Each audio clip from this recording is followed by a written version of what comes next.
നമസ്കാരം. സഹായ റൈസ് പ്ലസിലേക്ക് ഏവർക്കും സ്വാഗതം. അപ്പോൾ കഴിഞ്ഞ ഒരു 2-3 ക്ലാസ്സുകളായിട്ട് നമ്മൾ ഇൻഡിപെൻഡൻറ്റ് മൂവ്മെൻറ്റ് ആൻഡ് മഹാത്മാഗാന്ധി എന്ന് പറയുന്ന വലിയ ഒരു ടോപ്പിക്കാണ് പഠിച്ചുകൊണ്ടിരുന്നത്. അപ്പോൾ നമ്മൾ ഇന്ന് നേരെ ആ ക്ലാസ്സിൻ്റെ ബാക്കിയാണ് ഹാൻഡിൽ ചെയ്യാനായിട്ട് പോകുന്നത്. അപ്പോൾ കഴിഞ്ഞ ക്ലാസ്സിൽ നമ്മൾ ഗാന്ധി ഇർവിൻ പാക്റ്റിലേക്ക് കടക്കുന്നത് എന്താണ്, അല്ലെങ്കിൽ അതിലേക്ക് കടക്കാനുണ്ടായ സാഹചര്യം എന്താണ്, എന്തുകൊണ്ടാണ് ഗാന്ധി ഇർവിൻ പാക്റ്റ് നടപ്പിലാക്കിയത്, അതിനുശേഷം എന്ത് സംഭവിച്ചു എന്ന് തുടങ്ങിയ കാര്യങ്ങളൊക്കെ ചെറുതായിട്ടൊന്ന് പറഞ്ഞു പോയി. അപ്പോൾ ഈ ഗാന്ധി ഇർവിൻ പാക്റ്റ് തൊട്ടാണ് നമുക്കിനി പഠിക്കാനുള്ളത്. എന്താണ് ഗാന്ധി ഇർവിൻ പാക്റ്റിൽ നടന്നതെന്ന് കുറച്ച് വിശദമായിട്ട് നമുക്ക് പറഞ്ഞു പോകാം. ശ്രദ്ധിച്ചിരിക്കുക. Gandhiji was released from prison in January 1931. The Viceroy Lord Irwin invited him for talk. നോക്കുക, ഗാന്ധിജി എന്ത് ചെയ്തു? 1931 ഗാന്ധിജി 1931 ജനുവരിയിൽ ഗാന്ധിജി ജയിൽ മോചിതനായുണ്ടായി. അപ്പോൾ ഈ ജയിലിൽ നിന്ന് റിലീസ് ചെയ്യപ്പെട്ട ഗാന്ധിജിയെ അന്നത്തെ വൈസ്രോയി ആയിരുന്ന ലോർഡ് ഇർവിൻ പ്രഭു ഒരു സംഭാഷണത്തിനായിട്ട് ശ്രമിച്ചു. സംഭാഷണത്തിന് ശ്രമിക്കുക എന്ന് പറഞ്ഞാൽ നമ്മുടെ ഇന്ത്യയുമായി ബന്ധപ്പെട്ട് അല്ലെങ്കിൽ അവർ നയിച്ചു കൊണ്ടുവന്ന സമരവുമായി ബന്ധപ്പെട്ട് ഒരു സംഭാഷണത്തിലേക്കാണ് ശ്രമിച്ചത്, അല്ലാതെ ചുമ്മാ ചായ കുടിക്കാൻ വിളിച്ചതല്ല. അപ്പോൾ ഇവർ എന്ത് ചെയ്തു? നമ്മുടെ സിവിൽ ഡിസോബിഡിയൻറ്റ് മൂവ്മെൻറ്റുമായിട്ട് ബന്ധപ്പെട്ട് ഒരു ചർച്ചയ്ക്കായിട്ട് ലോർഡ് ഇർവിൻ ഗാന്ധിജിയെ ക്ഷണിക്കുകയുണ്ടായി. അതിന് പ്രകാരം 1931 മാർച്ച് 5 ഗാന്ധിജിയുടെ ജയിലിൽ നിന്ന് മോചിതനാകുന്നത് 31 അതേ വർഷം March 5 Gandhiji and Lord Irwin signed an agreement. This is known as Gandhi Irwin pact or Delhi pact. അപ്പോൾ 1931 മാർച്ച് 5 ഗാന്ധിജിയും അന്നത്തെ വൈസ്രോയി ആയിരുന്ന ലോർഡ് ഇർവിനും കൂടി ഒരു എഗ്രിമെന്റിൽ, ഒരു ധാരണാപത്രത്തിൽ ഒപ്പിടുകയുണ്ടായി. അതിനെയാണ് നമ്മൾ ഗാന്ധി ഇർവിൻ പാക്റ്റ്, അല്ലെങ്കിൽ ഇത് വിളിക്കുന്ന മറ്റൊരു പേരാണ് ഡൽഹി പാക്റ്റ്. അപ്പോൾ ഗാന്ധി ഇർവിൻ പാക്റ്റിന് പകരം ഡൽഹി പാക്റ്റ് നടപ്പാക്കിയ വർഷം, മാസം, തീയതി ചോദിച്ചാലും 1931 മാർച്ച് 5 തന്നെയാണ്. ഓക്കെയാണോ? ക്ലിയർ ആണ്? ഇനി എന്താണ് ഈ എഗ്രിമെൻ്റ് എന്ന് ചോദിച്ചു കഴിഞ്ഞാൽ, the British government convinced that the round table conference would not succeed with the support of Congress prepared for the compromise negotiation. അപ്പോൾ ഈ ബ്രിട്ടീഷ് ഗവൺമെൻറ്, നമ്മൾ കഴിഞ്ഞ ക്ലാസ്സിൽ പറഞ്ഞു, round table conference, 3 round table conference വട്ടമേശ സമ്മേളനങ്ങൾ നടക്കുകയുണ്ടായി. ഇതിൽ 1ാം വട്ടമേശ സമ്മേളനം കഴിഞ്ഞപ്പോഴേക്കും നമ്മുടെ ബ്രിട്ടീഷ് ഗവൺമെൻറ് തിരിച്ചറിവുണ്ടായി, ഈ വട്ടമേശ സമ്മേളനങ്ങൾ വിജയിക്കണമെന്നുണ്ടെങ്കിൽ അവിടെ പൂർണ്ണമായിട്ടും കോൺഗ്രസിൻ്റെ സപ്പോർട്ട് വേണം. കോൺഗ്രസ് സപ്പോർട്ട് ഇല്ലാതെ ഈ വട്ടമേശ സമ്മേളനങ്ങൾ എന്ത് ചെയ്യില്ല, വിജയിക്കില്ല എന്ന തിരിച്ചറിവ് നമ്മുടെ ബ്രിട്ടീഷ് ഗവൺമെൻറ് ഉണ്ടായി. അങ്ങനെ ഉണ്ടായത് കൊണ്ട് അവരെന്ത് ചെയ്തു? ബ്രിട്ടീഷുകാർ കോൺഗ്രസിൻ്റെ ഒരു സപ്പോർട്ട് കൂടി കിട്ടാൻ വേണ്ടിയിട്ട് അവരുമായിട്ടൊരു കോംപ്രമൈസ് ചർച്ചയ്ക്ക് തയ്യാറായി, നെഗോസിയേഷൻ ചർച്ചയ്ക്ക് വേണ്ടിയിട്ട് തയ്യാറായി എന്നുള്ളതാണ്. ബ്രിട്ടീഷുകാർ കോൺഗ്രസ്സുകാരുമായിട്ട് അല്ലെങ്കിൽ ഇന്ത്യക്കാരുമായിട്ട്, ഇന്ത്യയിലുള്ള നേതാക്കന്മാരുമായിട്ടൊരു കോംപ്രമൈസിന് തയ്യാറായി. നിങ്ങളും കൂടി വട്ടമേശ സമ്മേളനങ്ങളിൽ പങ്കെടുക്കണം, എന്നിട്ട് നിങ്ങളുടെ ആവശ്യങ്ങൾ കൂടി പരിഗണിച്ചുകൊണ്ട് നമുക്ക് നയങ്ങൾ നടപ്പിലാക്കാം എന്നൊരു കോംപ്രമൈസ് ടോക്കിലേക്ക് ബ്രിട്ടീഷുകാർ എത്തിച്ചേരുകയാണ് ചെയ്യുന്നത്. അതിൻ്റെ ഫലമായിട്ടാണ് ഈ ഗാന്ധി ഇർവിൻ പാക്റ്റ് സൈൻ ചെയ്യപ്പെടുന്നത്. The British government was forced to sign the Gandhi Irwin pact after realising that no decision could be taken without the corporation of the Congress. ഞാനിപ്പോൾ പറഞ്ഞ പോയിന്റ് തന്നെയാണ്. കോൺഗ്രസിൻ്റെ സഹകരണമില്ലാതെ ഒരു തീരുമാനവും ഇന്ത്യയിൽ നടപ്പിലാക്കാൻ പറ്റില്ല, അല്ലെങ്കിൽ അങ്ങനെ നടപ്പിലാക്കിയാൽ അതിനെതിരെ പ്രക്ഷോഭങ്ങൾ ഉണ്ടാകും. നടപ്പിലാക്കാൻ പറ്റില്ല എന്ന് വെച്ചാൽ ബ്രിട്ടീഷുകാർ ഇത്രയും നാളും നടപ്പിലാക്കിയ എല്ലാ തീരുമാനങ്ങളും കോൺഗ്രസിൻ്റെ അനുമതി മേടിച്ചിട്ടൊന്നുമല്ല. ഈ സ്വാതന്ത്ര്യത്തിന് വേണ്ടിയിട്ടുള്ള സമരങ്ങൾ, അല്ലെങ്കിൽ ഗാന്ധിയുടെ നേതൃത്വത്തിൽ നടക്കുന്ന ഫ്രീഡം മൂവ്മെൻറ്റ്സുകൾ വളരെ ശക്തമായിട്ട് ഇന്ത്യയിൽ തുടരുന്ന സാഹചര്യത്തിൽ ഇനിയും ഇവരുടെ സപ്പോർട്ട് ഇല്ലാതെ തീരുമാനങ്ങൾ എടുത്താൽ അത് നമുക്ക് വിനയായി തീരുമെന്ന് മനസ്സിലാക്കിയ British government was forced to sign ചെയ്യാനായിട്ട് ഫോഴ്സ് ചെയ്യപ്പെട്ടു ഗാന്ധി ഇർവിൻ പാക്റ്റ്. അപ്പോൾ അങ്ങനെ അതിൻ്റെ ഫലമായിട്ടാണ് ഈ ഗാന്ധി ഇർവിൻ പാക്റ്റ് എന്ത് ചെയ്യപ്പെടുന്നത്, സൈൻ ചെയ്യപ്പെടുന്നത്. നോക്കുക, Gandhi agreed to stop the civil disobedient movement. അപ്പോൾ ഈ ഗാന്ധി ഇർവിൻ പാക്റ്റിൻ്റെ ഉടമ്പടിയുടെ വ്യവസ്ഥ പ്രകാരം Gandhiji civil disobedient movement stop ചെയ്യാനായിട്ട് തീരുമാനിച്ചു. As the agreement, terms of the agreement, he also agreed to participate in the second round table conference. അപ്പോൾ ഈ ഗാന്ധി ഇർവിൻ പാക്റ്റ് ഉടമ്പടി പ്രകാരം, അതായത് 1ാം വട്ടമേശ സമ്മേളനത്തിന് ശേഷമാണ് നടക്കുന്നത്. അപ്പോൾ ആദ്യ വട്ടമേശ സമ്മേളനങ്ങളിൽ കോൺഗ്രസോ ഇന്ത്യയോ ഇന്ത്യക്കാരോ ഒന്നും പങ്കെടുത്തില്ല, അവരെന്നെ സപ്പോർട്ടും ചെയ്തില്ല. സ്വാഭാവികമായിട്ടും അത് ദോഷമാകും, അല്ലെങ്കിൽ അത് ഫലപ്രാപ്തിയിൽ എത്തില്ല എന്ന് മനസ്സിലാക്കിയ ബ്രിട്ടീഷുകാർ ഗാന്ധി ഇർവിൻ പാക്റ്റ് എന്ന് പറയുന്ന ഒരു ഉടമ്പടി ഗാന്ധിജിയും ഇർവിനുമായിട്ട് സംസാരിച്ചൊരു കരാറിൽ ഏർപ്പെടുന്നു. ആ കരാർ പ്രകാരം ഗാന്ധിജി എന്ത് നിർത്താൻ തീരുമാനിക്കുന്നു? സിവിൽ നിയമലംഘന പ്രസ്ഥാനം നിർത്താനായിട്ട് തീരുമാനിക്കുന്നു. അതിനോടൊപ്പം അടുത്ത വട്ടമേശ സമ്മേളനത്തിൽ പങ്കെടുക്കാമെന്ന്, അതായത് ഒന്ന് കഴിഞ്ഞ് രണ്ടാമത്തെ സെക്കൻഡ് റൗണ്ട് ടേബിൾ മീറ്റിംഗിൽ പങ്കെടുക്കാമെന്ന് ഗാന്ധിജി സമ്മതിക്കുകയും ചെയ്യുന്നു. He also agreed to participate in the second round table conference. അപ്പോൾ കഥ മനസ്സിലായല്ലോ. 31 സിവിൽ ഡിസൊബീഡിയൻറ്റുമായിട്ട് ബന്ധപ്പെട്ട് ഗാന്ധിജി അറസ്റ്റ് വരിക്കപ്പെടുന്നു. 31 തന്നെ അദ്ദേഹം എന്ത് ചെയ്യുന്നു?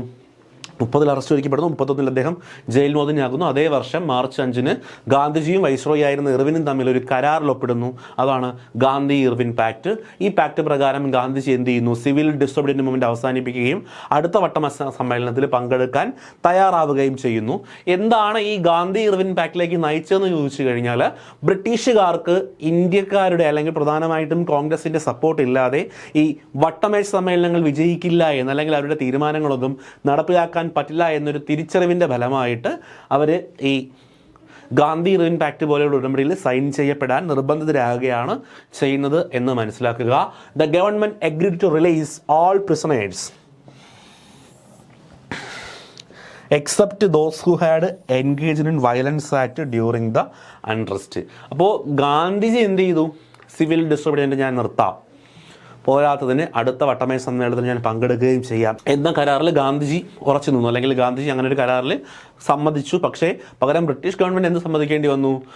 Agreed to release all prisoners except those who had engaged in the violence act during the unrest. എല്ലാ തടവുകാരെയും മോചിപ്പിക്കാമെന്ന് ബ്രിട്ടീഷ് ഗവൺമെൻറ് ഉറപ്പ് കൊടുത്തു. നമ്മളെല്ലാ തടവുകാരെയും വിട്ടയക്കാം. പക്ഷേ എല്ലാവരെയും വിടുമോ? ഇല്ല. പക്ഷെ ചില ആളുകൾ വിടില്ല. ആരെയാണ്? Who had engaged in violent act during the unrest. ഈ കലാപ സമയത്ത് വളരെ വയലൻസ് ആയിട്ടുള്ള പ്രവർത്തനങ്ങളിൽ ഏർപ്പെട്ട, വയലൻ്റ് ആക്ടിവിറ്റീസ് ചെയ്ത ആളുകളെ ഒഴിച്ച് ബാക്കിയുള്ളവരെയൊക്കെ വിട്ട് അയക്കാം എന്നൊരു വ്യവസ്ഥ നമ്മുടെ ബ്രിട്ടീഷ് ഗവൺമെൻറ്റും അംഗീകരിച്ചു. അങ്ങനെ ഈ രണ്ട് വ്യവസ്ഥകളും കൂടി അംഗീകരിച്ച ആ ഉടമ്പടിയാണ് ഗാന്ധി ഇർവിൻ ഉടമ്പടി എന്ന് പറയുന്നത്. ഇനി അത് കൂടാതെ Indians were allowed to make salt in the coastal area. ഉപ്പ് സത്യാഗ്രഹമൊക്കെ നമ്മൾ പറഞ്ഞല്ലോ, ഈ സിവിൽ ഡിസൊബീഡിയൻറ്റ് മൂവ്മെൻ്റ് ഫലമായിട്ട് നടന്നതാണ്. അതിനുശേഷമാണ് ഈ ഗാന്ധി ഇർവിൻ പാക്ട് നടക്കുന്നത്. അതിൻ്റെ വ്യവസ്ഥ പ്രകാരം ഇന്ത്യക്കാർക്ക് എന്ത് ചെയ്യാം? ആ കോസ്റ്റൽ ഏരിയയിൽ നിന്ന് ഉപ്പുണ്ടാക്കാനുള്ള അനുമതിയും ബ്രിട്ടീഷ് ഗവൺമെൻറ് കൊടുക്കുകയുണ്ടായി. നോക്കുക, ഇങ്ങനെയൊക്കെ ആണെങ്കിലും എല്ലാ ആളുകളും ഈ ഗാന്ധി ഇർവിൻ പാക്ടിനെ സപ്പോർട്ട് ചെയ്തില്ല. ഗാന്ധി ഇർവിൻ പാക്ടിനെ എല്ലാ ആളുകളും സപ്പോർട്ട് ചെയ്തില്ല. അപ്പോൾ സപ്പോർട്ട് ചെയ്യാത്ത രണ്ടാളുകളാണ് ജവഹർലാൽ നെഹ്റു, സുഭാഷ് ചന്ദ്രബോസ്. ഇവരിതിനെ ഒപ്പോസ് ചെയ്തു. അപ്പോൾ the reason why national leaders Jawaharlal Nehru and Subhash Chandrabose oppose the Gandhi Irwin pact. Subhash ചന്ദ്രബോസും നെഹ്റുവും എന്തിനാണ് ഗാന്ധി ഇർവിൻ പാക്ട് നിരസിച്ചത്, അല്ലെങ്കിൽ അതിനെ എതിർത്തതെന്ന് ചോദിച്ചാൽ അതിൻ്റെ രണ്ട് റീസൺ എന്ന് പറയുന്നത്, the government did not consider any national needs. Government ഒരു ദേശീയ ആവശ്യങ്ങളും എന്ത് ചെയ്തിരുന്നില്ല? കൺസിഡർ ചെയ്തില്ല, അല്ലെങ്കിൽ അംഗീകരിച്ചില്ല. ദേശീയ രാഷ്ട്രത്തിന് വേണ്ടിയിട്ടുള്ള ആവശ്യങ്ങളൊന്നും തന്നെ ഗവൺമെൻറ് അംഗീകരിച്ചില്ല എന്നൊരു കാരണം കൊണ്ടും, കൂടാതെ the demand to commute the death sentence of Bhagat Singh, Sukhdev and Rajguru to life imprisonment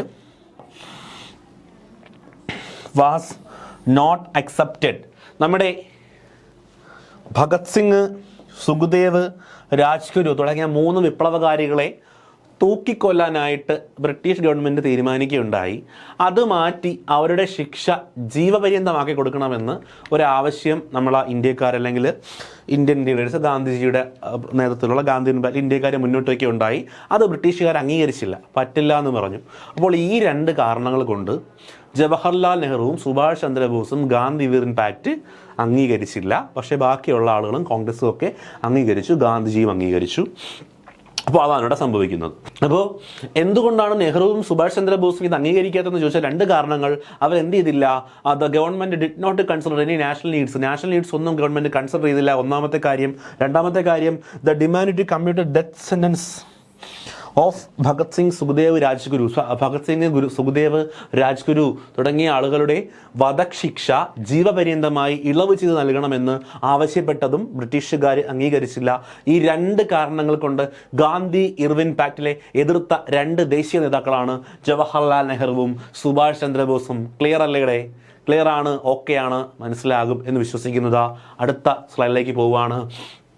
result of the Gandhi Irwin pact. ഈ ഗാന്ധി ഇർവിൻ പാക്ടിൻ്റെ ഫലമായിട്ട് ഉണ്ടായിട്ടുള്ള റിസൾട്ട് എന്താണ്, അല്ലെങ്കിൽ അതിൻ്റെ അനന്തര ഫലങ്ങൾ എന്താണെന്ന് നോക്കുക. ഒന്ന്, it was decide to suspend civil disobedient movement and participated in the second round table conference. നമ്മൾ പഠിച്ചതാണ്. നമ്മുടെ സിവിൽ നിയമലംഘന പ്രസ്ഥാനം പിൻവലിക്കാൻ കാരണമായി. അതുപോലെ തന്നെ രണ്ടാം വട്ടമേശ സമ്മേളനത്തിൽ പങ്കെടുക്കുന്നതിന് ഇന്ത്യക്കാർ ഗാന്ധിജി പങ്കെടുക്കുന്നതിന് നമ്മുടെ ഗാന്ധി ഇർവിൻ പാക്ട് ഒരു പ്രധാനപ്പെട്ട കാരണമായി. അപ്പോൾ ഇതായിരുന്നു പ്രധാന കാരണമെന്ന് പറയുന്നത്. അടുത്ത് നോക്കുക, ടേംസ് ഓഫ് കോൺട്രാക്ട്. ഇവർ തമ്മിൽ ഏർപ്പെട്ട ആ കോൺട്രാക്ട് എന്താണ്? കുറച്ച് കാര്യങ്ങൾ നമ്മൾ പഠിച്ചത് തന്നെയാണ്, ഒന്നും കൂടി ഒന്ന് പറ്റി പറയുന്നതേ ഉള്ളൂ. Political prisoners except for the violence criminals will be released from the prison. Political പ്രിസണേഴ്സിനെ, രാഷ്ട്രീയ തടവുകാരെയൊക്കെ നമ്മൾ എന്ത് ചെയ്യാം? വിട്ടയക്കാം. പക്ഷേ ഒരുപാട് വയലൻറ്റ് ക്രൈംസ് ചെയ്ത, ഇപ്പോൾ കൊലപാതകങ്ങൾ അല്ലെങ്കിൽ ബോംബ് സ്ഫോടനങ്ങൾ പോലെയുള്ള, അല്ലെങ്കിൽ ബ്രിട്ടീഷ് ഉദ്യോഗസ്ഥരെ ആക്രമിക്കുക പോലെയുള്ള വയലൻ്റ് ആക്ടിവിറ്റീസ് ചെയ്ത ആളുകളെ ഒഴികെ ബാക്കിയുള്ളവരെ വിട്ടയക്കാം എന്നൊരു കോൺട്രാക്റ്റ് ഗാന്ധി ഇർവിൻ പാക്ടിൽ ഉണ്ടായിരുന്നു. അപ്പോൾ പ്രിസണേഴ്സിനെ വിട്ടയക്കുന്നു എന്നൊരു കോൺട്രാക്റ്റ് ഉണ്ടായിരുന്നു എന്ന് ചോദിച്ചാൽ ശരിയോ തെറ്റോ എന്ന് ചോദിച്ചാൽ ശരിയാണ്. പക്ഷേ എല്ലാവരെയും വിട്ടയക്കുമെന്ന് ചോദിച്ചാൽ ഇല്ല. ആരെ വിട്ടയക്കില്ല? വയലൻ്റ് ആക്ടിവിറ്റീസ് ചെയ്തിട്ടുള്ള ആളുകളെ ഒഴിച്ച് ബാക്കിയുള്ളവരെയൊക്കെ വിട്ടയക്കും, അവരെ വിട്ടയക്കില്ല എന്നൊരു വ്യവസ്ഥ അതിനകത്തുണ്ടായിരുന്നു. 2, Indian can make salt from the sea. ഇന്ത്യക്കാർക്ക് കടലിൽ നിന്ന് ഉപ്പ് കുറുക്കാൻ അല്ലെങ്കിൽ ഉപ്പ് നിർമ്മിക്കാനുള്ള അനുവാദം ഗാന്ധി ഇർവിൻ പാക്ടിലൂടെ നൽകപ്പെട്ടു. ഓക്കെ, മൂന്നാമത്തേത്, India can protest in front of liquor shop and shop selling foreign goods. Liquor ഷോപ്പുകൾക്ക് മുമ്പിലും അതുപോലെ വിദേശ വസ്തുക്കൾ വിൽക്കുന്ന കടകൾക്ക് മുമ്പിലുമൊക്കെ ഇന്ത്യക്കാർക്ക് പ്രൊട്ടസ്റ്റുകൾ ഏർപ്പെടുത്താൻ, സമരങ്ങൾ ചെയ്യാനുള്ള അനുമതി കൊടുത്തു. India can protest in front of liquor shop and shop selling foreign goods. Foreign goods വിൽക്കുന്ന സ്ഥലങ്ങളിലും അതുപോലെ മദ്യ ഷോപ്പുകൾക്ക് മുമ്പിലുമൊക്കെ ഇന്ത്യക്കാർക്ക് സമരം ചെയ്യാം. അവരെ പോലീസൊന്നും അടിച്ച് ഓടിക്കില്ല, അപ്പോൾ നിങ്ങൾക്ക് സമരം ചെയ്യാനുള്ള അനുമതി ഉണ്ട് എന്നൊരു വ്യവസ്ഥയും നമ്മുടെ ഗാന്ധി ഇർവിൻ പാക്ടിൽ ഉണ്ടായിരുന്നു. 3 വ്യവസ്ഥകൾ നമ്മൾ ഇപ്പോൾ പഠിച്ചു. 2 നമ്മൾ ആദ്യമേ പഠിച്ചതാണ്. മൂന്നാമതൊരു പോയിന്റ് കൂടി പുതുതായിട്ട് പഠിച്ചു. അടുത്തത്, a lenient approach will be taken towards the officers who resigned in protest. ഈ പ്രൊട്ടസ്റ്റിൻ്റെ ഭാഗമായിട്ട് നമ്മൾ സിവിൽ ഡിസിപ്ലിൻ മൂവ്മെൻറ്റ് കഴിഞ്ഞ ക്ലാസ്സിൽ നമ്മൾ പഠിച്ചതാണ്. ഇതിൻ്റെ ഭാഗമായിട്ട് എന്ത് ചെയ്തു? ഒരുപാട് നമ്മുടെ ഇന്ത്യക്കാരായിട്ടുള്ള ബ്രിട്ടീഷ് ഓഫീസേഴ്സ് എന്ത് ചെയ്തിട്ടുണ്ട്? അവരുടെ ജോലി റിസൈൻ ചെയ്ത് പോവുകയുണ്ടായിട്ടുണ്ട്. അപ്പോൾ ഈ ജോലി റിസൈൻ ചെയ്ത് പോയ ഓഫീസേഴ്സിൻ്റെ കൂടെ ഒരു ലീൻഡ് അപ്രോച്ച്, വളരെ സൗമ്യമായ ഒരു സമീപനം വച്ച് പുലർത്തണമെന്ന് ഈ വ്യവസ്ഥയിലൂടെ അവർ ഉറപ്പ് നൽകി എന്നുള്ളതാണ്. A leaned approach will be taken towards the officers who resigned in the protest. ഈ പ്രൊട്ടസ്റ്റിൻ്റെ ഭാഗമായി റിസൈൻ ചെയ്ത ഓഫീസേഴ്സിൻ്റെ അടുത്ത് ഒരു ലീൻഡ് അപ്രോച്ച്, വളരെ സൗമ്യമായ ഒരു സമീപനം വച്ചു പുലർത്താനായിട്ട് നമ്മുടെ ഗാന്ധി ഇർവിൻ പാക്ട് പ്രകാരം തീരുമാനിക്കുകയുണ്ടായി. അങ്ങനെ വളരെ പ്രധാനപ്പെട്ട 3 ഇതിനകത്തുള്ള കോൺട്രാക്റ്റുകൾ നമ്മൾ പഠിച്ചു. ഒന്നെന്ന് പറയുന്നത് രാഷ്ട്രീയ തടവുകാരെ വിട്ടയക്കുക, ക്രിമിനൽസിനെ വിടുക, ബാക്കിയുള്ളവരെ വിട്ടയക്കാൻ ബ്രിട്ടീഷുകാർ സമ്മതിച്ചു. 2, നിങ്ങൾ ഉപ്പ് കുറുകിക്കോളൂ എന്ന് പറഞ്ഞ് ഇന്ത്യക്കാർക്ക് അനുമതി നൽകി. 3, എന്തെന്ന് പറഞ്ഞു? നിങ്ങൾ ലിക്കർ ഷോപ്പിനകത്തും അതുപോലെ ഷോപ്പ് സെല്ലിംഗ് ഫോറിൻ ഗുഡ്സ് വിൽക്കുന്ന കടകൾക്കൊക്കെ എന്ത് ചെയ്യുക? നിങ്ങൾക്ക് അതിൻ്റെ മുമ്പിലൊക്കെ പ്രൊട്ടസ്റ്റ് ചെയ്യാമെന്ന് പറഞ്ഞിട്ടൊരു അനുമതി കൊടുക്കുന്നു. കൂടാതെ ആണെങ്കിലോ നമ്മുടെ ഈ പ്രൊട്ടസ്റ്റിൻ്റെ ഭാഗമായിട്ട് റിസൈൻ ചെയ്ത ഓഫീസേഴ്സിൻ്റെ അടുത്തൊക്കെ ഒരു ലീൻഡ് അപ്രോച്ച് എടുക്കാനായിട്ട് അവർ തീരുമാനിച്ചു. ഇത്രയും കാര്യങ്ങളാണ് പ്രധാനമായിട്ട് നമ്മൾ പറഞ്ഞിരിക്കേണ്ട ഗാന്ധി ഇർവിൻ പാക്ടിലെ പ്രധാനപ്പെട്ട ഉടമ്പടികളെന്ന് പറയുന്നത്. ഇതെടുത്തിട്ട് സ്റ്റേറ്റ്മെൻറ്റ് ക്വസ്റ്റ്യനായിട്ട് ചോദിക്കാൻ നല്ല ചാൻസ് ഉണ്ട്.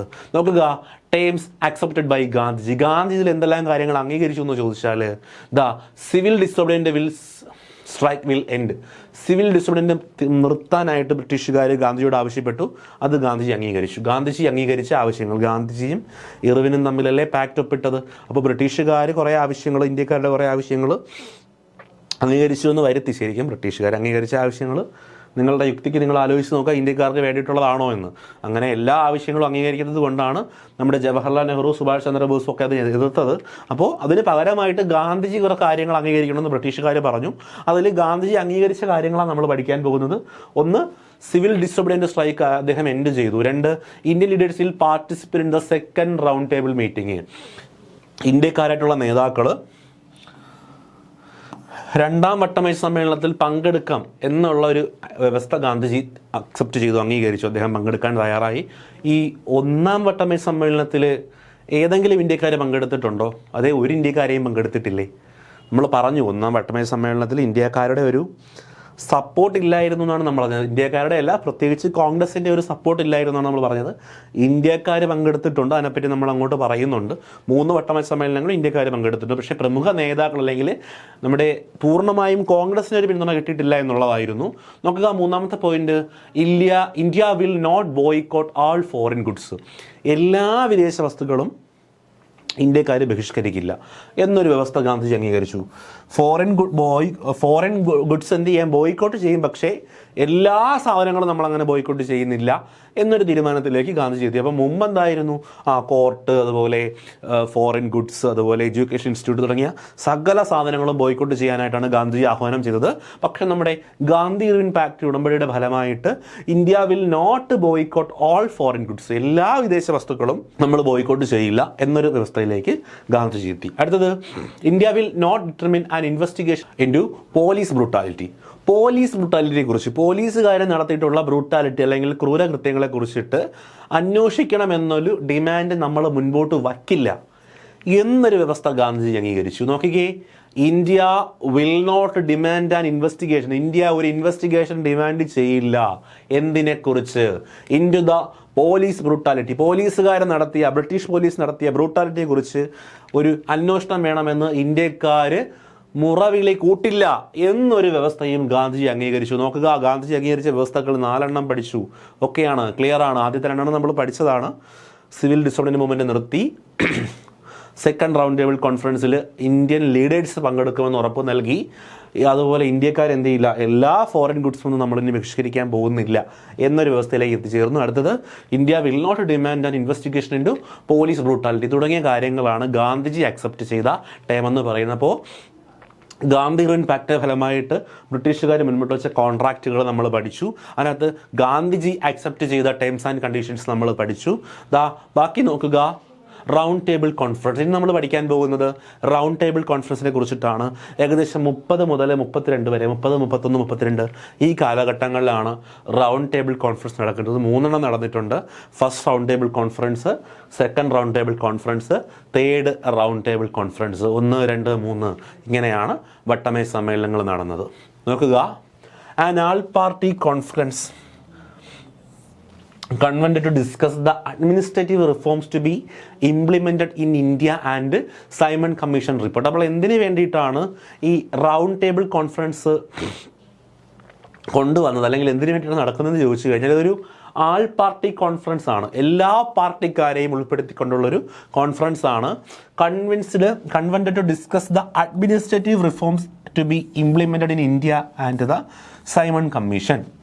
ഇന്ത്യയിൽ നടപ്പിലാക്കേണ്ട അഡ്മിനിസ്ട്രേറ്റീവ് റിഫോംസിനെ കുറിച്ചും നയപരിപാടികളെക്കുറിച്ചും അതുപോലെ തന്നെ സൈമൺ കമ്മീഷൻ റിപ്പോർട്ടിനെ കുറിച്ചിട്ടുമൊക്കെ ചർച്ച ചെയ്യുന്നതിന് വേണ്ടിയിട്ട് എല്ലാ പാർട്ടിക്കാരെയും പ്രതിദാനം ചെയ്തുകൊണ്ട് നടത്താൻ ഉദ്ദേശിച്ച ഒരു കോൺഫറൻസ് ആണ് നമ്മുടെ റൗണ്ട് ടേബിൾ കോൺഫറൻസ് എന്ന് പറയുന്നത്. അപ്പോൾ എന്താണ് ഇതിൻ്റെ പ്രധാനപ്പെട്ട ചർച്ചാ വിഷയം എന്ന് ചോദിച്ചാൽ, discuss the administrative reforms to be implemented in India and Simon Commission report. ഇന്ത്യയിൽ നടപ്പിലാക്കേണ്ട അഡ്മിനിസ്ട്രേറ്റീവ് റിഫോംസിനെ കുറിച്ചിട്ടും സൈമൺ കമ്മീഷൻ റിപ്പോർട്ടിനെ കുറിച്ചിട്ടും ചർച്ച ചെയ്യാൻ വേണ്ടിയിട്ട് എല്ലാ പാർട്ടിക്കാരെയും ഉൾപ്പെടുത്തിക്കൊണ്ട് നടപ്പിലാക്കിയ ഒരു കോൺഫറൻസ് ആണ് റൗണ്ട് ടേബിൾ കോൺഫറൻസ് എന്ന് പറയുന്നത്. 3 round table conference were held from 1930 to 1932, 30 മുതൽ 32 വരെ ഏകദേശം 3 റൗണ്ട് ടേബിൾ കോൺഫറൻസ് നടക്കുകയുണ്ടായി. The venue of the round table conference was James Palace in London. ലണ്ടനിലെ ജെയിംസ് പാലസിൽ വെച്ചിട്ടാണ് എല്ലാ വട്ടമേശ സമ്മേളനങ്ങളും നടന്നത് എന്നുകൂടി ഓർത്തു വെച്ചിരിക്കുക. അപ്പോൾ വെന്യൂ ചോദിച്ചാൽ പറയുക James Palace in London. Okay. George 5 was the British king at the time of round table conference.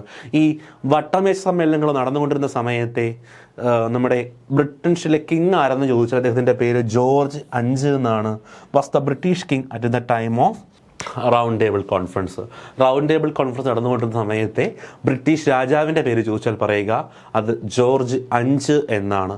Clear അല്ലേ പോയിന്റുകൾ? അപ്പോൾ എന്തിനു വേണ്ടിയിട്ടാണെന്നറിയാം, ഏത് വർഷം മുതൽ ഏത് വർഷം വരെയാണെന്നറിയാം, എത്ര എണ്ണം നടന്നു എന്നറിയാം, ആ സമയത്തെ ബ്രിട്ടീഷ് രാജാവ് ആരാണ് എന്നും നമുക്കറിയാം. ഓക്കെ, ക്ലിയർ ആണ്.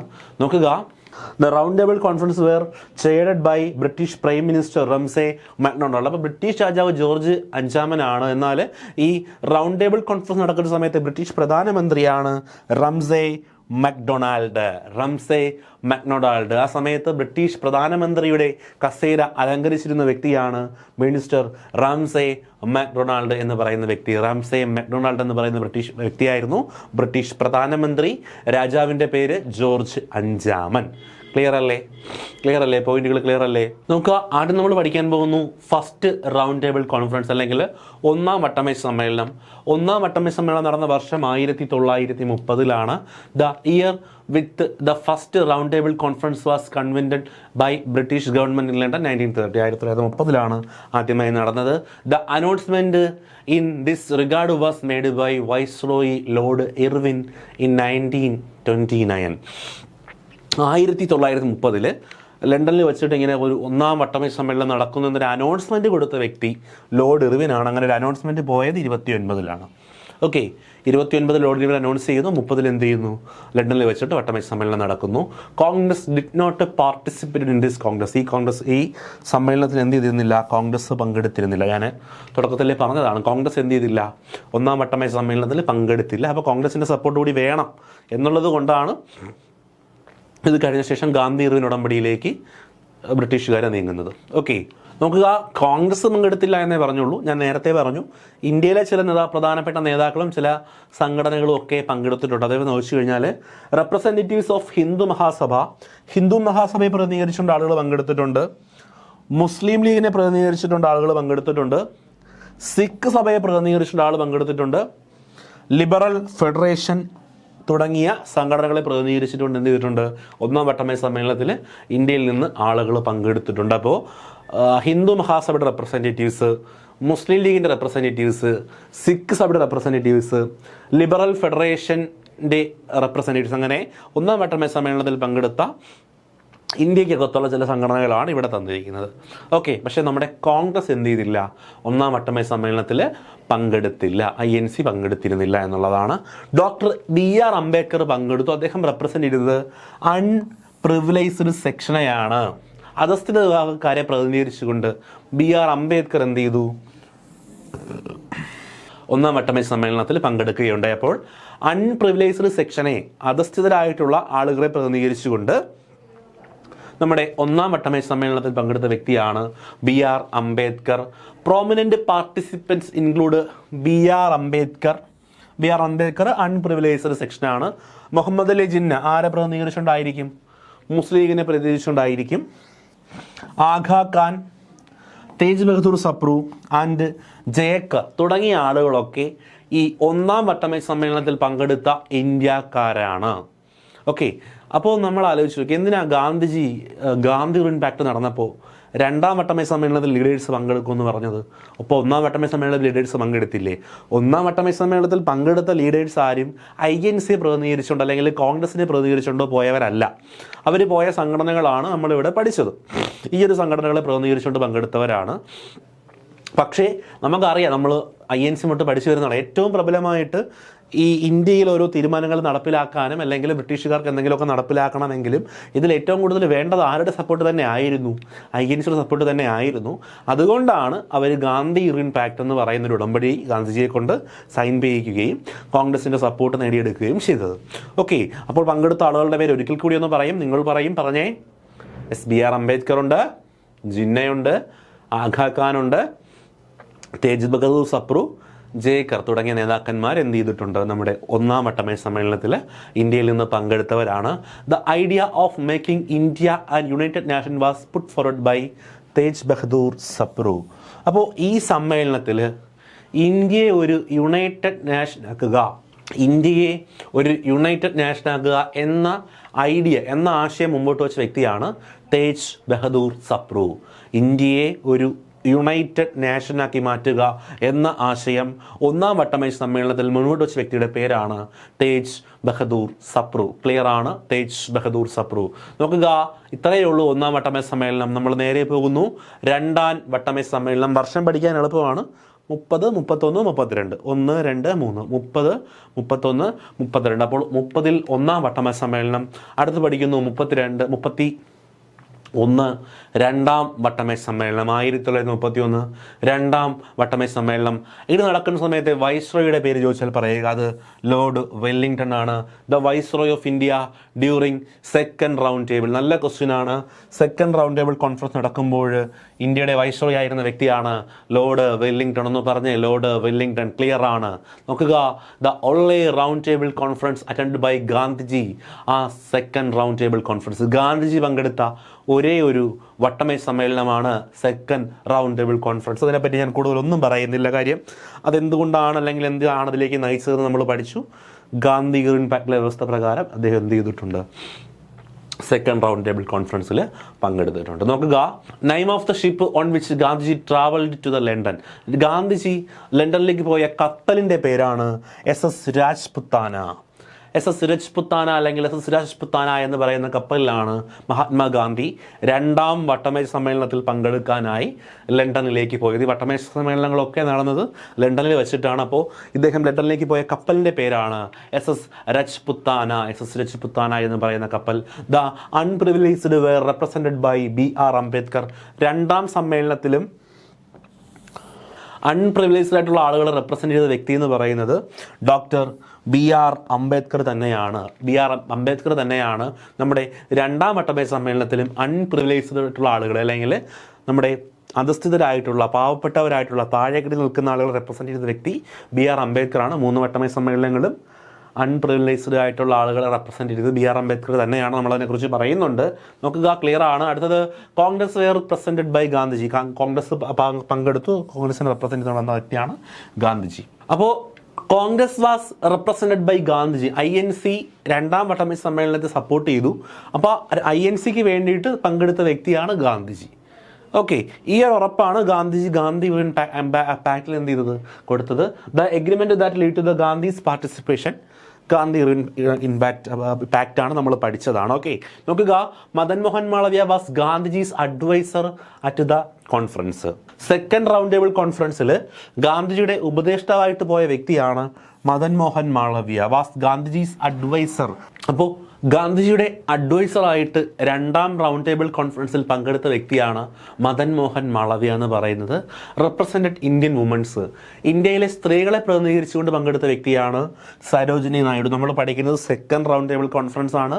ശ്രദ്ധിക്കുക, രണ്ടാം വട്ടമേശ സമ്മേളനത്തിൽ അധസ്ഥിത വിഭാഗത്തിനെ പ്രതിനിധീകരിച്ചുകൊണ്ട് അംബേദ്കർ പങ്കെടുക്കുകയുണ്ടായി. INCയെ പ്രതിനിധീകരിച്ചുകൊണ്ട് ഗാന്ധിജി പങ്കെടുത്തു. മദൻ മോഹൻ മാളവ്യ ഗാന്ധിജിയുടെ അഡ്വൈസറായിട്ട് സമ്മേളനത്തിൽ പോയി. ഇന്ത്യയിലെ സ്ത്രീകളെ പ്രതിനിധാനം ചെയ്തുകൊണ്ട് സരോജിനി നായിഡു പങ്കെടുത്തു. റെപ്രസെൻറ്റേഷൻ ഓഫ് ദ പ്രിൻസിലി സ്റ്റേറ്റസിനെ റെപ്രസെൻറ്റ് ചെയ്തുകൊണ്ട് സർദാർ KM പണിക്കർ പങ്കെടുത്തു. നാട്ടുരാജ്യങ്ങളെ പ്രതിനിധീകരിച്ചുകൊണ്ട് സെക്കൻഡ് റൗണ്ട് ടേബിൾ കോൺഫറൻസിൽ പങ്കെടുത്ത വ്യക്തിയാണ് Sardar KM Panikkar. Okay, the civil disobedient movement resumed on January 3, 1932. ഈ സെക്കൻഡ് റൗണ്ട് ടേബിൾ കോൺഫറൻസ് ഒരു പരാജയമാണ്. അതായത് അവിടെ ഉണ്ടാകുന്ന വ്യവസ്ഥകളൊന്നും പൂർണ്ണമായിട്ടും ഇന്ത്യക്കാർ അംഗീകരിക്കുന്നില്ല. അതിൻ്റെ ഫലമായിട്ട് നമ്മുടെ സിവിൽ ഡിസൊബീഡിയൻ്റ് മൂവ്മെൻറ്റ് January 3, 1932 എന്ത് ചെയ്യുന്നു, വീണ്ടും റെസ്യൂം ചെയ്യുകയാണ് ചെയ്യുന്നത്. അപ്പോൾ സിവിൽ ഡിസൊബീഡിയൻ്റ് മൂവ്മെൻറ്റ് റെസ്യൂം ചെയ്ത വർഷം 32 January 3. ഇതിനെപ്പറ്റി കഴിഞ്ഞ ക്ലാസ്സിൽ നമ്മൾ പഠിച്ചതാണ്. Winston Churchill who attended called Gandhi as half naked fakir. ഗാന്ധിജിയെ അർദ്ധനഗ്നനായ ഫക്കീർ എന്ന് വിളിച്ച വ്യക്തിയാണ് വിൻസ്റ്റൺ ചർച്ചിൽ. ഈ രണ്ടാം വട്ടമേശ സമ്മേളനത്തിൽ പങ്കെടുക്കുമ്പോൾ വിൻസ്റ്റൺ ചർച്ചിൽ ഗാന്ധിജിയെ കണ്ടുമുട്ടുന്നുണ്ട്. അദ്ദേഹം എന്ത് ചെയ്യുന്നുണ്ട്, ഗാന്ധിജി വിളിക്കുന്ന വിശേഷണമാണ് ഹാഫ് നേക്കഡ് ഫക്കീർ അല്ലെങ്കിൽ അർദ്ധനഗ്നായ ഫക്കീർ എന്ന് ഗാന്ധിജിയെ വിളിച്ച വ്യക്തിയാണ് വിൻസ്റ്റൺ ചർച്ചിൽ എന്നുകൂടി ഓർത്തു വച്ചിരിക്കുക. പോയിന്റുകളൊക്കെ ക്ലിയർ ആണ്, എളുപ്പമുള്ള പോയിന്റുകളാണ്, നമ്മുടെ മനസ്സിൽ നന്നായിട്ട് പതിഞ്ഞു എന്ന് വിശ്വസിക്കുന്നു. നോക്കുക, during the first round table conference the viceroy was Lord Irwin. During second and third it was Wellington. നമ്മൾ അതും പഠിച്ച പോയിന്റ് തന്നെയാണ്. ആദ്യം നടക്കുന്ന സമയത്ത് ഇർവിൻ പ്രഭു ആയിരുന്നു. 29 ഒരു അനൗൺസ്മെൻറ്റ് കൊടുക്കുന്നത് ഇർവിൻ പ്രഭുവാണ്. 30 ഫസ്റ്റ് റൗണ്ട് ടേബിൾ കോൺഫറൻസ് നടക്കുമ്പോഴും വൈസ്രോയി ഇർവിൻ പ്രഭുവാണ്. അതിനുശേഷം വെല്ലിംഗ്ടൺ പ്രഭു അധികാരത്തിൽ വരുന്നു. അപ്പോൾ സെക്കൻഡും തേർഡും നടക്കുമ്പോൾ സെക്കൻഡ് ആൻഡ് തേർഡ് നടക്കുമ്പോൾ വൈസ്രോയി എന്ന് പറയുന്നത് വെല്ലിംഗ്ടൺ പ്രഭുവായിരുന്നു. ക്ലിയർ ആണേ? നോക്കുക, തേർഡ് റൗണ്ട് ടേബിൾ കോൺഫറൻസ് മൂന്നാം വട്ടമേശ സമ്മേളനത്തിലേക്ക് പോകുന്നു. 32-ലാണ് നടന്നത്. 1932 നവംബർ 17 മുതൽ ഡിസംബർ 24 വരെയാണ്. 1932 നവംബർ 17 മുതൽ ഡിസംബർ 24 വരെയാണ് തേർഡ് റൗണ്ട് ടേബിൾ കോൺഫറൻസ് നടക്കുന്നത്. INC did not participate. INC എന്ത് ചെയ്തില്ല? പങ്കെടുത്തില്ല. അപ്പോൾ ഗാന്ധിജി പങ്കെടുത്ത ഏക സമ്മേളനം എന്ന് പറയുന്നതും INC പങ്കെടുത്ത ഏത് സമ്മേളനം എന്ന് പറയുന്നതും ഏത് തന്നെയാണെന്ന് ചോദിച്ചാൽ അത് രണ്ടാം സമ്മേളനമാണ്. 1-ലും 3-ലും INCയും പാർട്ടിസിപ്പേറ്റ് ചെയ്തില്ല, ഗാന്ധിജിയും പാർട്ടിസിപ്പേറ്റ് ചെയ്തില്ല.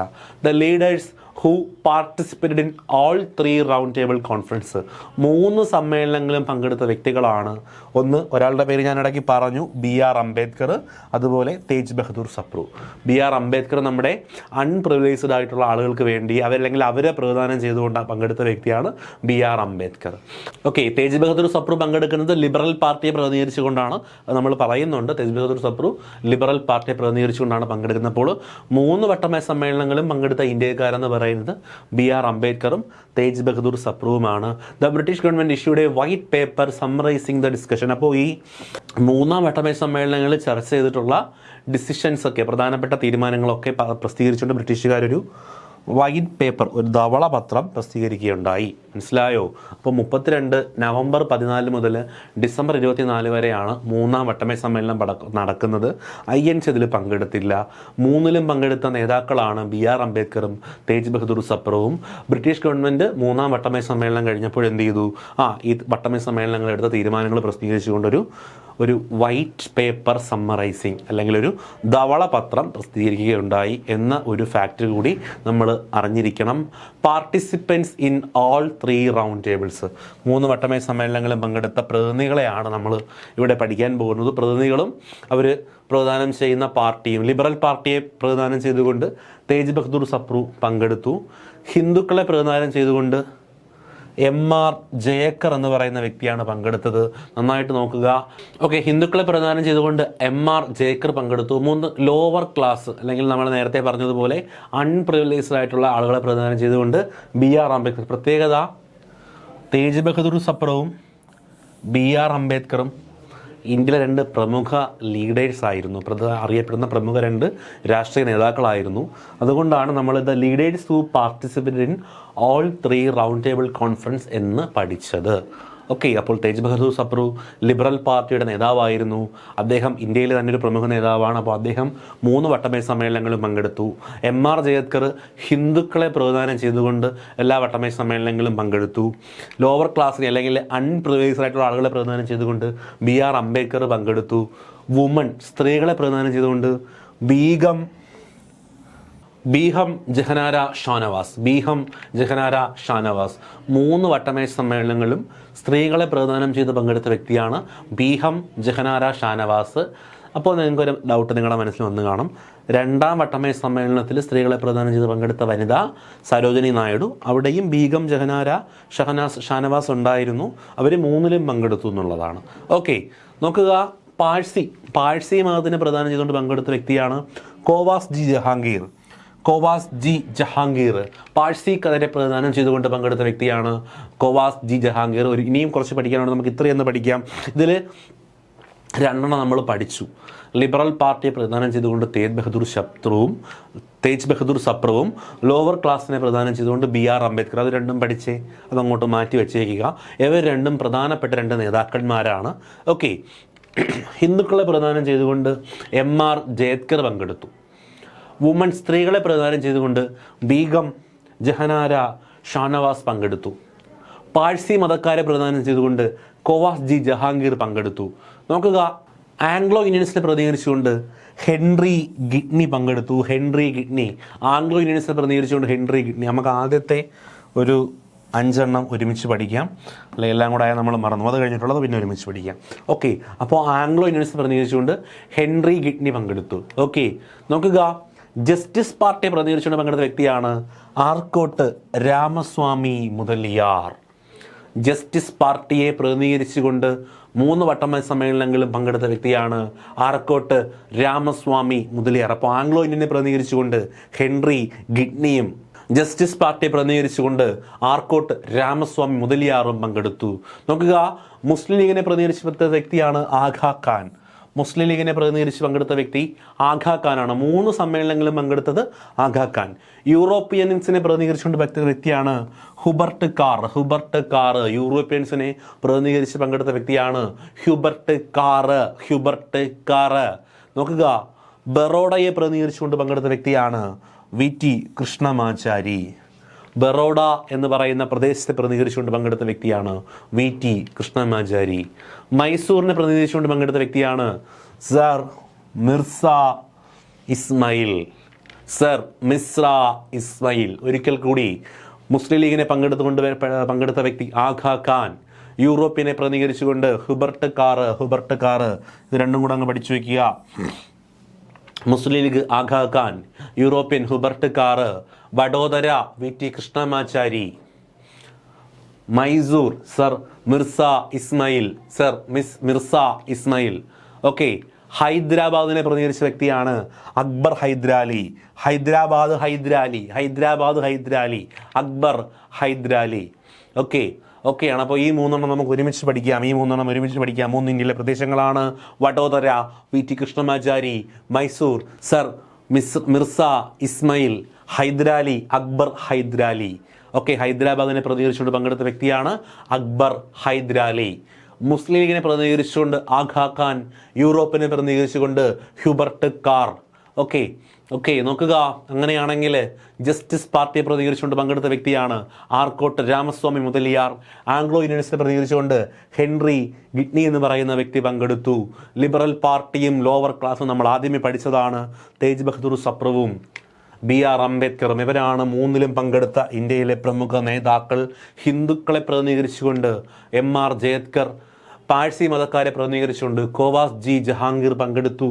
എങ്കിൽ സ്ത്രീകളെ പ്രതിനിധീകരിച്ചുകൊണ്ട് 3 സമ്മേളനങ്ങളിലും പങ്കെടുത്ത വ്യക്തിയാണ് ബീഗം ജഹനാര ഷാനവാസ്. ക്ലിയർ ആണ്. അപ്പോൾ ഇതാണ് 3 വട്ടമേ സമ്മേളനങ്ങളിൽ പങ്കെടുത്ത ചില ആളുകളുടെ പേരും അവർ പങ്കെടുത്ത സംഘടനകളുണ്ട്. ചിലർ സംഘടനകളെ പ്രതിനിധീകരിച്ച്, ചിലർ ഓരോ മതത്തെ പ്രതിനിധീകരിച്ച്, ചിലർ ഓരോ സ്ഥലത്തെ പ്രതിനിധീകരിച്ച്. അപ്പോൾ ഇതാണ് അതിൻ്റെ ഡീറ്റെയിൽസ് എന്ന് പറയുന്നത്. ഒരിക്കൽ കൂടി നന്നായിട്ട് നോക്കിയാൽ മാത്രമേ ഇത് മനസ്സിലേക്ക് ഇരിക്കുള്ളൂ. ഒരിക്കൽ കൂടി നിങ്ങൾ നന്നായിട്ട് നോക്കുക. ഇവയ്ക്ക് പുറമെ sir CP Ramaswamy Iyer participant as a representative of government of India in the first 1ാം വട്ടമേ സമ്മേളനത്തിൽ first and second round table conference, 1st and 2nd 1ഉം 2ഉം വട്ടമേ സമ്മേളനങ്ങളിൽ സർ CP രാമസ്വാമി അയ്യർ പങ്കെടുത്തു. 1ഉം 2ഉം വട്ടമേ സമ്മേളനങ്ങൾ സർ CP രാമസ്വാമി അയ്യർ പങ്കെടുത്തു. To representative of government of ഇന്ത്യയുടെ റെപ്രസെൻറ്റേറ്റീവ് ആയിട്ട് പങ്കെടുത്ത വ്യക്തിയാണ് നമ്മുടെ CP രാമസ്വാമി അയ്യർ. അപ്പം നിങ്ങൾ ആലോചിക്കുക, അപ്പം ഗാന്ധിജിയെ കൊണ്ടായിട്ടും ഗാന്ധിജി അല്ലേ ഇന്ത്യയുടെ ഭാഗത്തു നിന്ന് പങ്കെടുത്തത്? അല്ല, ഗാന്ധിജി പങ്കെടുത്തത് INCക്ക് വേണ്ടിയിട്ടാണ്, INCയുടെ പ്രതിനിധിയായിട്ടാണ്.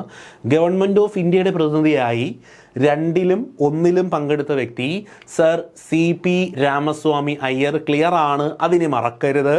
The Travancore princely state was presented at the second round table conference by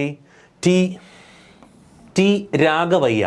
the Travancore princely state നമ്മുടെ 2ാം റൗണ്ട് ടേബിൾ കോൺഫറൻസിൽ, സെക്കൻഡ് റൗണ്ട് ടേബിൾ കോൺഫറൻസിൽ പങ്കെടുത്തു. അവരുടെ പ്രതിനിധിയായിട്ട് പോയ വ്യക്തിയാണ് ടി രാഘവയ്യ. അപ്പോൾ ടി രാഘവയ്യ ആരുടെ പ്രതിനിധിയാണെന്ന് ചോദിച്ചാൽ അദ്ദേഹം ട്രാവൻകൂർ പ്രിൻസിലി സ്റ്റേറ്റിൻ്റെ പ്രതിനിധിയായിട്ട്, ഒന്നും കൂടി, ദ ട്രാവൻകൂർ പ്രിൻസിലി സ്റ്റേറ്റിൻ്റെ പ്രതിനിധിയായിട്ട് ഏത് സമ്മേളനത്തിൽ? സെക്കൻഡ് റൗണ്ട് ടേബിൾ കോൺഫറൻസിൽ പങ്കെടുത്ത വ്യക്തിയാണ് ടി രാഘവയ്യ. അപ്പോൾ സർ CP രാമസ്വാമി പഠിച്ചു, രാഘവയ്യ പഠിച്ചു. അടുത്തത് sir Samuel Hoare during the second and third round table 2ലും 3ലും പങ്കെടുത്തു. The secretary of state of India, ഇന്ത്യയുടെ സെക്രട്ടറി ഓഫ് സ്റ്റേറ്റ് ആയിട്ട് പങ്കെടുത്ത വ്യക്തിയാണ് സർ സാമുവൽ ഹോർ.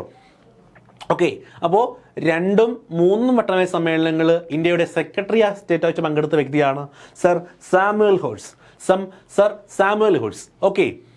നോക്കുക, Urdu poet who participate in the second and third, 2nd-ഉം 3rd-ഉം റൗണ്ട് ടേബിൾ കോൺഫറൻസിൽ പങ്കെടുത്ത ഉറുദു പോയറ്റാണ് മുഹമ്മദ് ഇക്ബാൽ. മുഹമ്മദ് ഇക്ബാൽ. അപ്പോൾ ഈ സൈഡിൽ പറഞ്ഞ കാര്യങ്ങൾ ഒരിക്കൽ കൂടി ഞാൻ പറയാം. സർ CP രാമസ്വാമി ഒന്നിലും രണ്ടിലും പങ്കെടുത്തു. ആരെ പ്രതിനിധീകരിച്ചുകൊണ്ടെന്ന് പറഞ്ഞേ മടിച്ചിരിക്കാതെ പറഞ്ഞേ. Representative of government of India. എങ്കിൽ ദ ട്രാവൻകൂർ പ്രിൻസ്ലി സ്റ്റേറ്റിനെ പ്രതിനിധീകരിച്ചുകൊണ്ട് പങ്കെടുത്ത വ്യക്തിയുടെ പേരെന്ന് പറഞ്ഞേ. ST രാഘവയ്യ. ഏത് കോൺഫറൻസിലാ? സെക്കൻഡ് റൗണ്ട് ടേബിൾ കോൺഫറൻസിൽ. എങ്കിൽ ഇന്ത്യയുടെ സെക്രട്ടറി ഓഫ് സ്റ്റേറ്റ് ആയിരുന്ന വ്യക്തി ആരാണെന്ന് ചോദിച്ചാൽ സർ സാമുവൽ ഹൊറ ആണ്. അദ്ദേഹം ഏതൊക്കെ റൗണ്ട് ടേബിൾ കോൺഫറൻസിലാണ് അങ്ങനെ പങ്കെടുത്തതെന്ന് ചോദിച്ചാൽ സെക്കൻഡും തേർഡും. ഇതേ സെക്കൻഡിലും തേർഡിലും പങ്കെടുത്ത ഉറുദു പോയറ്റാണ് മുഹമ്മദ് ഇക്ബാൽ. ക്ലിയറായേ? ഓക്കെയാണ്. അപ്പോൾ നമ്മൾ 3 വട്ടമേശ സമ്മേളനങ്ങളും അതിൽ പങ്കെടുത്ത ആളുകളെയും കുറിച്ച് പഠിച്ചു. നമ്മൾ പഠിച്ചിരിക്കുന്ന പോയിന്റ് ഗാന്ധിജിയാണ്. അപ്പോൾ 32 കൂടി നമ്മുടെ 3 വട്ടമേശ സമ്മേളനങ്ങളും കഴിഞ്ഞു. ഈ കാലയളവിൽ സംഭവിച്ച മറ്റു ചില പ്രധാന സംഭവങ്ങൾ നോക്കുക. A separate society was establish four Harijans. 32 Mahatma Gandhi ഹരിജൻസിന് വേണ്ടിയിട്ട് ഒരു പ്രത്യേക സൊസൈറ്റി രൂപീകരിക്കുകയുണ്ടായി. നോക്കുക. എ ഫാസ്റ്റ് അൻഡ് ഡെത്ത്, മരണം വരെ നിരാഹാരം കിടന്നു, was initiated against the British move to grant separate constituencies to the Harijans. അപ്പോൾ 32 ഹരിജൻസിന് വേണ്ടിയിട്ട് ഒരു പ്രത്യേക സൊസൈറ്റി രൂപീകരിക്കുകയുണ്ടായി. ആ സൊസൈറ്റി രൂപീകരിക്കുന്നതിൻ്റെ ഫലമായിട്ട് ഹരിജൻസിന് ഒരു പ്രത്യേക കോൺസ്റ്റിറ്റ്യുവൻസി കൊടുക്കാം. നമ്മുടെ മുസ്ലിം ലീഗിൻ്റെ ആവശ്യപ്രകാരം മുസ്ലിങ്ങൾക്ക് കൊടുത്തതുപോലെ ഹരിജൻസിനും പ്രത്യേക കോൺസ്റ്റിറ്റ്യുവൻസി കൊടുക്കാം എന്നൊരു നീക്കം ബ്രിട്ടീഷുകാർ നടത്തുന്നു. അല്ലെങ്കിൽ കുറേ ആരുടെയൊക്കെ ആവശ്യം ബ്രിട്ടീഷുകാർ അംഗീകരിക്കുന്നു. അങ്ങനെ കൊടുക്കുന്നതിനെതിരെ ഗാന്ധിജി എന്ത് ചെയ്തു? മരണം വരെ നിരാഹാരം കിടക്കാനായിട്ട് തീരുമാനിച്ചു. അങ്ങനെ ഹരിജൻസിന് പ്രത്യേക കോൺസ്റ്റിറ്റ്യുവൻസി വേണ്ട എന്നതായിരുന്നു ഗാന്ധിജിയുടെ നിലപാട്. അങ്ങനെ ഒരു തീരുമാനം ബ്രിട്ടീഷ് എടുത്തപ്പോൾ അതിനെതിരെ ഈ ഗാന്ധിജി എന്ത് ചെയ്തു? നിരാഹാര സമരം കിടക്കാനായിട്ട് തീരുമാനിച്ചു. അതിൻ്റെ ഫലമായിട്ടാണ് the fast ended with Poona pact. അപ്പോൾ ഈ ഗാന്ധിജിയുടെ തീരുമാനത്തിനെതിരായിട്ട് നടന്ന അല്ലെങ്കിൽ അതിൻ്റെ ഫലമായിട്ടുണ്ടായിട്ട് അല്ലെങ്കിൽ ഒപ്പിടേണ്ടി വന്നൊരു കരാറാണ് പൂന പാക്ട് അല്ലെങ്കിൽ പൂന ഉടമ്പടി. അത് നടക്കുന്ന വർഷം 32 ക്ലിയർ ആണ്. 32 ഒരു പ്രത്യേക സൊസൈറ്റി ഹരിജൻസിന് വേണ്ടി രൂപീകരിക്കുന്നു. അതിൻ്റെ പ്രതിനിധിച്ചുകൊണ്ട് എന്ത് ചെയ്യുന്നു? ഹരിജൻസിന് ഒരു പ്രത്യേക കോൺസ്റ്റിറ്റ്യുവൻസി കൊടുക്കാനായിട്ട് ബ്രിട്ടീഷുകാരുടെ നീക്കം നടക്കുന്നു. ഇതിനെ എതിർത്തുകൊണ്ട് ഗാന്ധിജി മരണം വരെ നിരാഹാര സമരം കിടക്കാൻ തീരുമാനിക്കുന്നു. 32 ഈ നിരാഹാര സമരം അവസാനിക്കുന്നു. അതിന് കാരണമായ ഉടമ്പടിയാണ് പൂന പാക്ട്. ഈ പൂന പാക്ട് സൈൻ ചെയ്യുന്ന വ്യക്തി അംബേദ്കറും അതുപോലെ ഗാന്ധിജിയുമാണ്. ഇവിടെ ശ്രദ്ധിക്കേണ്ട പ്രധാനപ്പെട്ട പോയിന്റ്, ഈ ഹരിജൻസ് അല്ലെങ്കിൽ നമ്മുടെ ലോവർ ക്ലാസ് എന്ന് പറയുന്ന ജനങ്ങൾക്ക് വേണ്ടിയിട്ട് 3 വട്ടമേശ സമ്മേളനങ്ങളിൽ പങ്കെടുത്ത വ്യക്തിയാണ് അംബേദ്കർ. അപ്പോൾ അദ്ദേഹം ഈ പൂന പാക്ടിൽ അവർക്ക് വേണ്ടിയിട്ട് സൈൻ ചെയ്യുകയുണ്ടായി. ഓക്കെ, ഇവിടെ അംബേദ്കറും ഗാന്ധിജിയും തമ്മിലാണ് പൂന പാക്ട് ഒപ്പിടുന്നത്. ഇവിടെ ഗാന്ധിജിക്ക് വേണ്ടി ഇതിൽ സൈൻ ചെയ്യുന്ന വ്യക്തി മദൻ മോഹൻ മാളവിയാണ്. അപ്പോൾ ലോവർ ക്ലാസ്സിന് വേണ്ടിയിട്ട് അംബേദ്കറും സൈൻ ചെയ്യും. ഇങ്ങനെയാണ് പൂന പാക്ട്. അപ്പോൾ ഈ പൂന പാക്ടിൽ പറയുന്ന ചില ഉടമ്പടികളുടെ അടിസ്ഥാനത്തിൽ എന്ത് ചെയ്യുന്നു? ഗാന്ധിജി നമ്മുടെ നിരാഹാര സമരം അവസാനിപ്പിക്കുകയാണ് ചെയ്യുന്നത്. 32 ഓൾ ഇന്ത്യ ഹരിജൻ സംഘ് രൂപീകരിക്കുന്നു. All India Harijan Sangh was found. 32 all India Harijan Sangh രൂപീകരിക്കുന്നത്. 32 തന്നെ the Harijan Seva Sangh is an organisation started by Gandhiji with the aim of expelling untouchables. അയിത്തത്തിനെതിരെ അല്ലെങ്കിൽ അയിത്തം തുടച്ചു നിൽക്കാനായിട്ട് 32 ഗാന്ധിജി തന്നെ ആരംഭിക്കുന്നൊരു സംഘടനയാണ് the Harijan Seva Sangh. All India Harijan Sangh രൂപീകരിക്കുന്ന വർഷം 32. ദ ഹരിജൻ സേവാ സംഘ് രൂപീകരിക്കുന്ന വർഷം 32. ദ ഹരിജൻ സേവാ സംഘ് രൂപീകരിക്കുന്നത് ഗാന്ധിജിയാണ്. Aim of expelling untouchabilities. Untouchability തുടച്ചു നീക്കാൻ വേണ്ടിയിട്ട് അല്ലെങ്കിൽ അയിത്തോച്ചാടനം പൂർണ്ണമായും നടപ്പിലാക്കുക എന്ന ലക്ഷ്യത്തോടെ ഗാന്ധിജി 32 സ്ഥാപിക്കുന്ന സംഘടനയാണ് ദ ഹരിജൻ സേവക് സംഘ് എന്ന് പറയുന്ന സംഘടന. ക്ലിയർ ആണ്. അപ്പോൾ 32 വരെയുള്ള ഗാന്ധിജിയുടെ കാലഘട്ടം നോക്കുക. ശേഷം നമ്മൾ പഠിക്കുന്നു കമ്മ്യൂണൽ അവാർഡ്. 32 തന്നെയാണ് കമ്മ്യൂണൽ അവാർഡ് നടക്കുന്നത്. കമ്മ്യൂണൽ അവാർഡ് എന്നാണെന്ന് ചോദിച്ചാൽ doctor BR Ambedkar argued for the separate constituency for the drone thought during the round table conference. നമ്മുടെ 2ാം വട്ടമേശ സമ്മേളനത്തിൽ അല്ലെങ്കിൽ നമ്മുടെ റൗണ്ട് ടേബിൾ കോൺഫറൻസുകളിൽ ഈ ഡ്രൗൺ ത്രോട്ട് താഴെക്കിടയിലുള്ള ആളുകൾക്ക് വേണ്ടിയിട്ട് ഒരു പ്രത്യേക കോൺസ്റ്റിറ്റ്യുവൻസി വേണമെന്ന ആവശ്യം ഉന്നയിക്കുന്ന വ്യക്തി BR അംബേദ്കർ ആണ്. ഈ ആവശ്യത്തിൻ്റെ ഫലമായിട്ടാണ് നമ്മുടെ ബ്രിട്ടീഷുകാർ ഇങ്ങനെ ലോവർ ക്ലാസ്സിന് വേണ്ടിയിട്ട് പ്രത്യേക ഒരു കോൺസ്റ്റിറ്റ്യുവൻസി രൂപീകരിക്കാൻ വേണ്ടിയിട്ടൊരു മൂവ്മെൻറ്റ് നടക്കുന്നത്. അതിനെതിരെയാണ് ഗാന്ധിജി നിരാഹാരം കിടക്കുന്നത് എന്ന് നിങ്ങൾ മനസ്സിലാക്കുക. The communal award was the first reform to introduce separate constituency for backward communities in India. ഇന്ത്യയിലെ ബാക്ക്വേർഡ് കമ്മ്യൂണിറ്റീസിന് വേണ്ടിയിട്ട് ഒരു സെപ്പറേറ്റ് കോൺസ്റ്റിറ്റ്യുവൻസി കൊണ്ടുവരുന്നതിന് വേണ്ടിയിട്ടുള്ള ആദ്യത്തെ ഒരു റിഫോം മൂവ്മെൻ്റ് ആയിരുന്നു കമ്മ്യൂണൽ അവാർഡ് എന്ന് പറയുന്നത്. ഓക്കെ, അപ്പോൾ കമ്മ്യൂണൽ അവാർഡ് നടക്കുന്നത് 32 എന്ന് പറയുന്ന വർഷം തന്നെയാണ്. നമ്മൾ തൊട്ട് മുമ്പ് പഠിച്ച പോയിന്റുകൾ ഈ കമ്മ്യൂണൽ അവാർഡുമായിട്ട് ബന്ധപ്പെട്ട് നടന്ന സംഭവങ്ങളാണ്, നമ്മുടെ പൂന പാക്ട് ഉൾപ്പെടെയുള്ള കാര്യങ്ങൾ എന്നുകൂടി അറിഞ്ഞു വച്ചിരിക്കുക. ഓക്കെയാണേ നോക്കുക. അപ്പോൾ ഇതാണ് കമ്മ്യൂണൽ അവാർഡ് എന്ന് പറയുന്നത്. ഇനി the communal award was announced by British prime minister Ramsay MacDonald. ഈ കമ്മ്യൂണൽ അവാർഡ് അനൗൺസ് ചെയ്ത ബ്രിട്ടീഷ് പ്രൈം മിനിസ്റ്ററാണ് Ramsay MacDonald on 1932 August 60. 1932 August 16 British പ്രധാനമന്ത്രിയായിട്ടുള്ള റാംസെ മക്ഡൊണാൾഡ് ആണ് നമ്മുടെ കമ്മ്യൂണൽ അവാർഡ് എന്ന് പറയുന്ന ഒരു സംഭവത്തെക്കുറിച്ചിട്ട് അനൗൺസ് ചെയ്യുന്നത്. എന്താണെന്ന് ചോദിച്ചാൽ നമ്മൾ പഠിച്ചല്ലോ, നമ്മുടെ ബാക്ക്വേർഡ് കമ്മ്യൂണിറ്റീസിന് എന്ത് ചെയ്യുക, സെപ്പറേറ്റ് കോൺസ്റ്റിറ്റ്യുവൻസീസ് കൊടുക്കുക എന്നൊരു തീരുമാനവുമായിട്ട് ബന്ധപ്പെട്ടതാണ് കമ്മ്യൂണൽ അവാർഡ് എന്ന് പറയുന്നത്. അപ്പോൾ ഇത് അനൗൺസ് ചെയ്തത് 32 ഓഗസ്റ്റ് 16 ബ്രിട്ടീഷ് പ്രധാനമന്ത്രിയായ റാംസെ മക്ഡൊണാൾഡ് ആണ്. He declared communal or separate constituency for Muslim, Sikh, scheduled caste, Indian Christians, Anglo Indians and Europeans.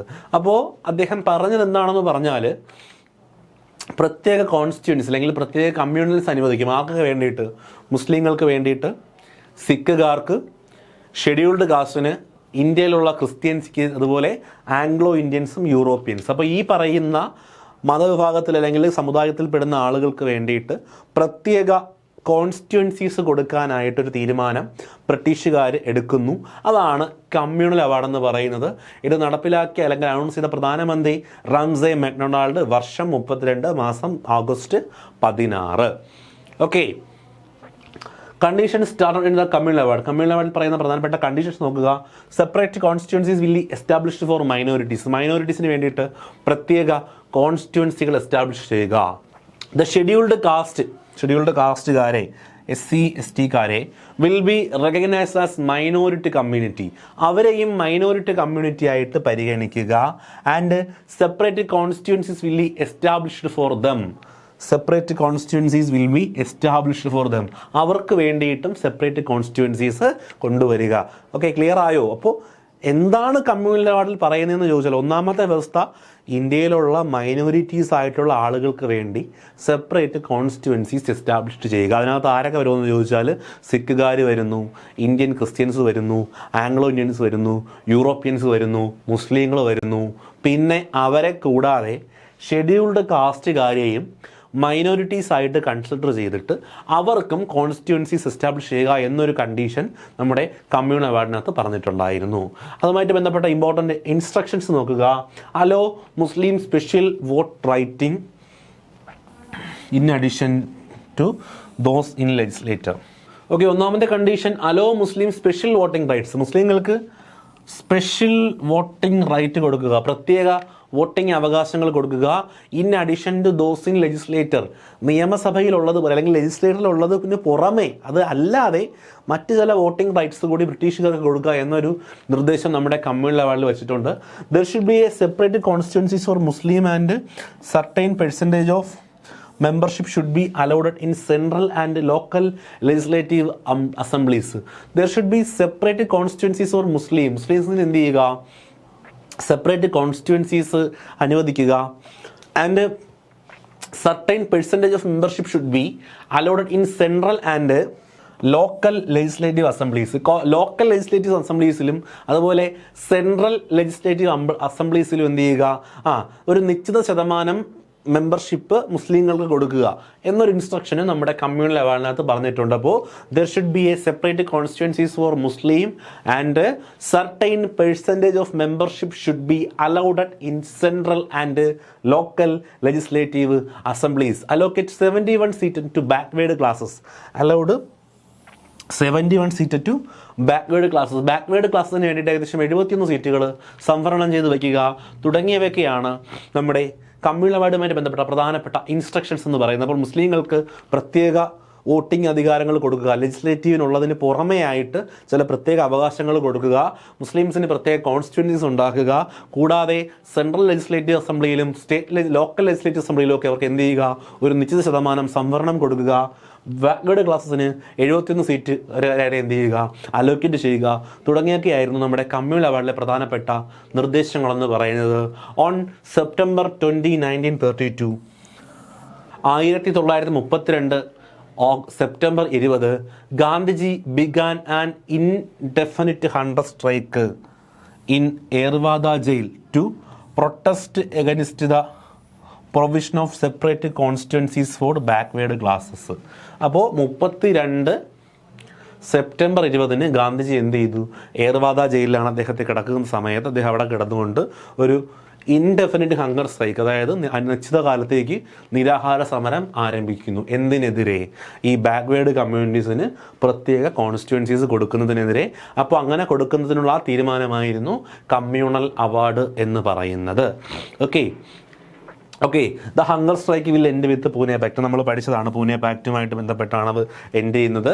The Ambedkar and Madan Mohan Malaviya signed Pune pact on 1932 September 24. 1932 Pune pact sign ചെയ്യുന്നത് ആരൊക്കെയെന്ന് ചോദിച്ചാൽ അത് ശ്രദ്ധിക്കുക, പൂനെ പാക്ട് സൈൻ ചെയ്യുന്ന വ്യക്തികളുടെ പേര് ചോദിച്ചാൽ അംബേദ്കറും മദൻ മോഹൻ മാളവ്യയുമാണ്.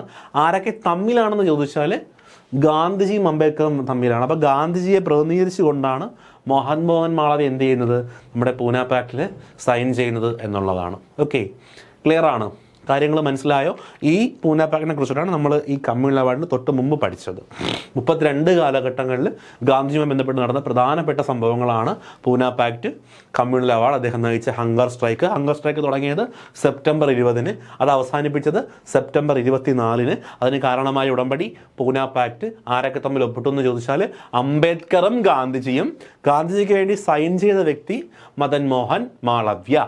ക്ലിയർ അല്ലേ? അപ്പോൾ മറ്റുള്ള ക്ലാസ്സിൽ വീണ്ടും കാണുന്നതുവരെ ഏവർക്കും നന്ദി.